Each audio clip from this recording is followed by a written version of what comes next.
Hello, everyone. In this short video, I'm going to talk about news. I have three stories that I'm going to assess to see whether they qualify as news or not. So the first story is called "Vicious Assault Shake Texas Town." This was published by the New York Times on March 8th, 211. This story talks about an 11 years old girl who was sexually assaulted by a group of boys from her school. Talking about the credibility of the news source, this story is not credible because we did not hear anything from the side. Uh, we did not hear anything from the side of the boy who are accused of assaulting the girl. They missed, and we do not know whether what they accuse them is true or not. So, since not all the sides of the story are covered, the story is not credible. There are a few evidences presented in the story, like the fact that the girl was sexually assaulted in a video showing it, but we are not sure, really sure if this was manipulated or not. This makes the information in the story not verified, and it is, I would say, it is true that there are many details provided in the story with many sources interviewed, but the story is still uninformed since all these sources are just guessing that the boys are the one who assaulted the girl, and since every then even disappeared since the incident happened. Though the author used multiple sources and was able to name them, the sources are not from all the sides of the story.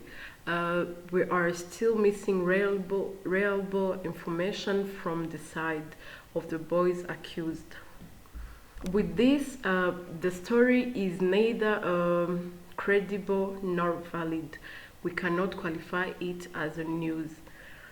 So the second story I'm going to share about is about Apple announces iPhone 6 and iPhone 6 Plus, the biggest advancement in iPhone history, published in Apple Press Info on September 9, 2014. The story is a big announcement of the iPhone 6 and iPhone 6 Plus, which were new products introduced by Apple to its customers. Talking about credibility of the news sources, this story is not credible. It focuses on explaining the features and the benefits of the new products for the purpose of advertising them. There are no evidence presented since the iPhone were still new and no one had used them before. This makes the information provided in the story not verified. Though there is only one source named in the story, Apple CEO, the story is informed since there are many details about the news product. However, having no one used the product before and having this story with the aim of informing to advertise, this story is neither credible nor valid. It cannot be qualified as news. Uh, Lastly, the third and the last story to talk about is grief and protest. Follow shooting of a teenager, published by the New York Times on August 10, 2014.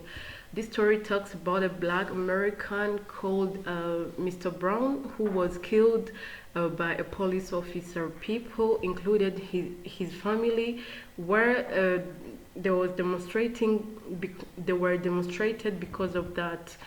Talking about the credibility of the news, this story is credible because the sources are from all sides, including the family of the victim, the police, as well as other people who witnessed the incidents happening with evidence.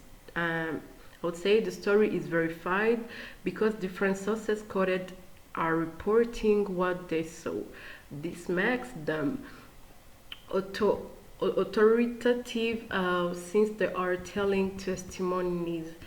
The journalist who worked on this story named multiple sources from different sides, being the side of the victim where we have his stepfather, the side of the police where we have the St. Louis County Police chief and others. The journalist did not include personal opinion, and this makes the story credible and valid. It qualifies as the news. Thank you for your time.